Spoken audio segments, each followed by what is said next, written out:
Hey viewers, recently Whiteboard Finance came out with a smash buy. The core of his video is the portfolio analyzer comparison, showing outperformance of a mutual fund, SCHD, and talking through a historical comparison. It's fairly reasonable. Analytic quality could improve around risk-adjusted return and actual performance. Who is Whiteboard Finance or Marco? Whiteboard Finance is a popular YouTube channel with 948,000 subscribers and 286 videos. In aggregate, he has collected 58.5 million views since late 2017. Linking from his channel, he runs an advice-based blog. How did he get popular? Checking his popular videos, his content surrounding car purchases at dealerships shot him to prominence with 5 videos in his top 10. In his most watched video, he describes his former job as a car salesman and the high-pressure negotiation techniques to box customers in. Viewers responded to the content as authentic, and in my personal experience, have received the techniques he describes firsthand when purchasing a car. Whiteboard Finance discusses his investment journey with Schwab's dividend fund, SCHD, and his decision to invest $10,000 in it. He explains the importance of understanding the prospectus of an investment and highlights the low fees of SCHD, which comes in at 0.06%. He also emphasizes the importance of accounting for inflation when looking at investment returns. Using the portfolio visualizer, he compares SCHD to the S&P 500 and Vanguard's VYM, showing that SCHD has outperformed both, with better returns and lower drawdown. What are good points? Marco acknowledges that past performance is not indicative of future results, but still emphasizes the importance of analysis. He mentions that SCHD has grown its dividend and its equity position. What is in the background? He has a double promotion with Masterworks and Whiteboard Finance University. We can equate these to a tax on the viewer, in addition to any YouTube ads.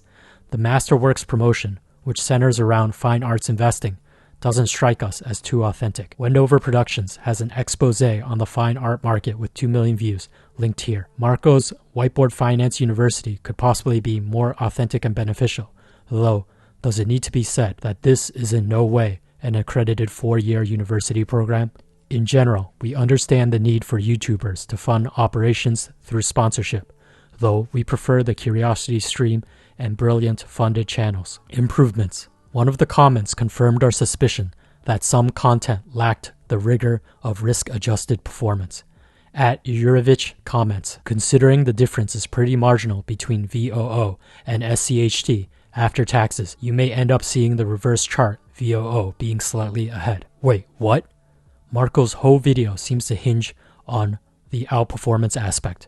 Well, we went into the portfolio visualizer to repeat the experiment and confirmed with dividends reinvested, SCHD and VOO come out with actually VOO ahead, mainly because VOO has a smaller fee, 0.01% versus 0.09%, than the SPY fund in Marco's video. Both VOO and SPY are ETFs that try to track the S&P 500 index. More concerning, VOO has a better Sharpe ratio than SCHD of 1.00 versus 0.91. First, why is Sharpe ratio important?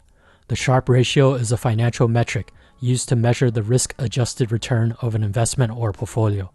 It was developed by William F. Sharpe, a Nobel laureate in economics, to help investors understand the relationship between an investment's return and the risk it carries. The Sharpe ratio allows investors to compare the performance of different investments or portfolios by considering both their expected returns and the associated risks. The formula for the Sharpe ratio is Sharpe ratio equals expected return of the investment minus risk-free rate over standard deviation of the investment's returns. Here, the expected return of the investment is the average return that an investor can anticipate over a specified period. The risk-free rate is the return on an investment with zero risk, such as a short-term U.S. government bond. The standard deviation is a measure of the risk of the investment using volatility as a proxy. The Sharpe ratio is important because it allows investors to make better decisions by considering risk-adjusted performance. By adjusting for risk, the Sharpe ratio provides a more accurate picture of an investment's performance compared to simply looking at its absolute returns. The Sharpe ratio enables investors to compare different investments, even if they have different risk profiles. This is especially useful when comparing assets across different asset classes. It allows for somewhat of an apples-to-apples comparison. We can break the performance comparison by comparing to a popular growth allocation, a NASDAQ 100 ETF. Using Portfolio Visualizer, we find QQQ smashes both VOO and SCHD in performance, although at a lower Sharpe ratio than VOO, but equivalent to SCHD at 0.91. We should mention the Sortino ratio, which only tracks downside deviation by changing the denominator of the Sharpe ratio. Normally, investors don't want to punish Sharpe upward performance. With Sortino ratio, QQQ pulls ahead with 1.64 versus 1.49 for SCHD and 1.38 for VOO. Now, is it possible to actually beat QQQ then? Check out our video on the 130/30 fund for a strong mechanistic way to boost risk-adjusted outperformance with some generality. Another final tip is the Portfolio Visualizer is quite a reasonable and intuitive tool. We were quite skeptical about his quote-unquote backtesting. Typically, backtesting doesn't mean looking at by itself history. It means implementing an algorithmic approach with some aspects of simulation to assess different probabilistic trajectories. Why would this be? While we live in one timeline, there's a probabilistic aspect to nature. Any decision maker that doesn't acknowledge uncertainty in estimates, even if only privately in their own processes, is not taking a principled approach. Even principled backtesting isn't a panacea.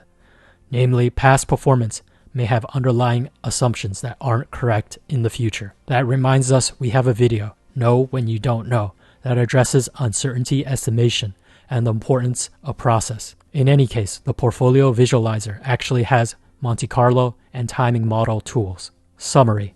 As mentioned, Whiteboard Finance may have some reasonable advice if you require a steady payout stream and slight downside mitigation. If an investor is capable of making granular decisions on investment, is already in a relatively high tax bracket due to other income, or has a greater growth and risk appetite, then other approaches could be tenable. As always, consult your financial professional for tailored advice. Good luck in your investments and stay frosty.